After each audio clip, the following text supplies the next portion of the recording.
What's up, my historians in training? Hey, good job. We're getting to the end of this class. In fact, we are at that sprint. We're at the final stage, the last lap of this very fast-paced class. And if you didn't think it's fast-paced yet, this is the week where everything comes together. This is the week where you have quite a bit of reading, you have quite a bit of discussion work to get into, a bit of the quizzes just to kind of put everything together. And then we got the exam next week. So everything's coming together right here, and I want to say, I know you all can do it because what you've done so far has been extraordinary. The discussion posts that you've been able to get into with the level of depth in such a short amount of time has been extremely rewarding as an instructor. So good job with all that you've done, and thank you for the questions that people have been emailing along the way. If I didn't respond yet, you're going to get some responses in this next week. But 3 things I want to talk about, 2 of which are dealing with this week's module. And I call this one Heirs of Rome. The first part that you're going to see when you get into the module page is the first Heirs of Rome, which is looking at Byzantium and the development of Western Europe.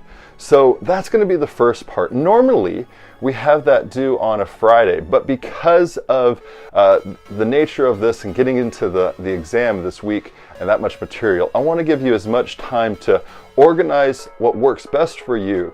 So everything this week, both the first part and the second part, which is dealing with Islam, which I'll talk about in a second, will all be due on Monday. That'll give you this whole week, and I encourage you to really get into the reading this week. I know a lot of you have work, you have families, but whatever you could do during the week will really help you. So when you can, do the discussion posts, do the quizzes this weekend, and have everything posted by Monday. Now, the second part, that is dealing with the Islamic Empire, the rise of Islam, the flowering of Islam.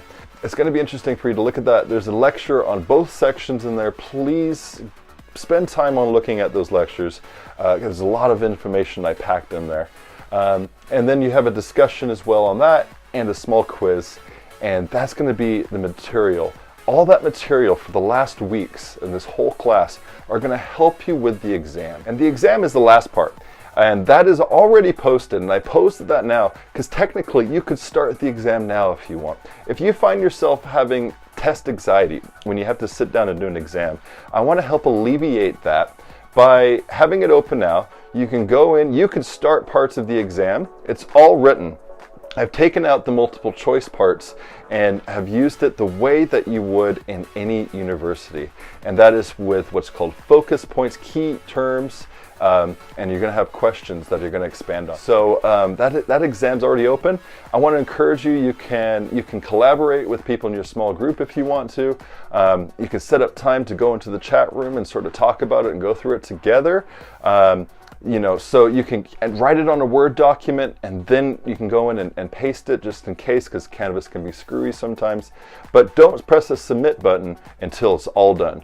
And you don't have to press that submit button until next Thursday. So that's when the classes ends, and that's when you have to turn that in. Again, no late work after the last day next Thursday. But if you've had a problem with some of the quizzes in the past or some of the discussions, I encourage you to email me so that we could work out a way so you can get as many points as possible and turn in any late work if you have that.